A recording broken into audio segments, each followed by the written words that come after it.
مکہ سے کربلا تک کا یہ سفر تاریخ کا سب سے غمگین باب۔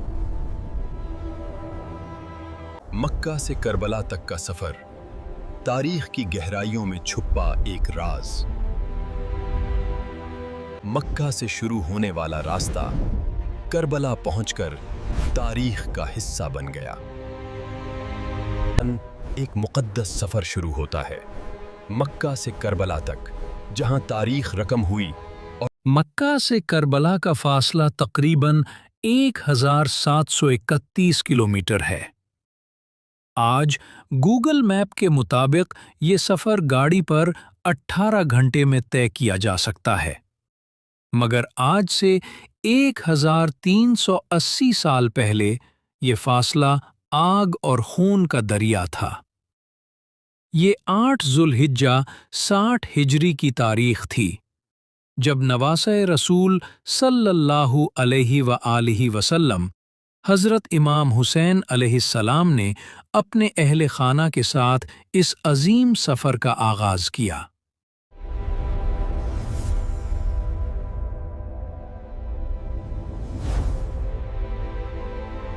مکہ مکرمہ سے اپنا تاریخی سفر شروع کرنے کے بعد امام عالی مقام کا سب سے پہلا پڑاؤ الصفا کے مقام پر ہوا، جس کا کل فاصلہ خانہ کعبہ سے تقریباً 10 کلومیٹر بنتا ہے۔ یہ 8 ذوالحجہ کا دن تھا، اور سورج ڈھلنے کے بعد سہ پہر کے وقت آپ کا یہ مختصر سا قافلہ اس پہاڑی اور پتھریلی گزرگاہ پر پہنچا تھا جہاں چاروں طرف بڑی بڑی چٹانیں تھیں۔ تاریخی اعتبار سے یہ ایک نہایت تنگ اور دشوار گزار پہاڑی وادی تھی، مگر آج کل یہ جگہ مکہ کے جدید مضافاتی علاقوں اور بڑی کشادہ شاہراہوں میں تبدیل ہو چکی ہے۔ اس مقام پر امام عالی مقام نے رات بسر نہیں کی اور نہ ہی یہاں خیمے لگائے گئے، بلکہ یہ صرف ایک مختصر سا وقفہ تھا جس کے فوراً بعد سفر دوبارہ شروع کر دیا گیا۔ اس وقت وہاں صرف پہاڑ اور صحرا تھا، مگر آج وہاں جدید آبادیاں ہیں، اور اسی مقام سے ضروری بات چیت کے بعد یہ قافلہ اپنی اگلی منزل کی جانب روانہ ہو گیا تھا۔ اس سفر میں ہمیں آپ کی سپورٹ کی ضرورت ہے۔ ہماری حوصلہ افزائی کے لیے چینل کو سبسکرائب ضرور کیجیے گا۔ یہاں امام کی ملاقات عرب کے مشہور شاعر الفرزدق سے ہوئی۔ فرزدق نے وہ تاریخی جملہ کہا جو آج بھی تاریخ کے سینے پر نقش ہے: آپ کے ساتھ ان کے دل ہیں، مگر ان کی تلواریں آپ کے خلاف ہیں۔ مگر امام اپنی منزل کا تعین کر چکے تھے۔ الصفا سے نکلنے کے بعد قافلے کا اگلا اہم اور بڑا پڑاؤ ذات ارق کے مقام پر تھا، جو مکہ مکرمہ سے شمال مشرق کی جانب تقریباً 82 کلومیٹر کے فاصلے پر واقع ہے۔ جغرافیائی طور پر یہ مقام ایک حد فاصل ہے، یعنی یہاں حجاز کے سخت پہاڑی سلسلے ختم ہو جاتے ہیں اور آگے نجد اور عراق کے وسیع اور چٹیل ریگستانی میدان شروع ہوتے ہیں۔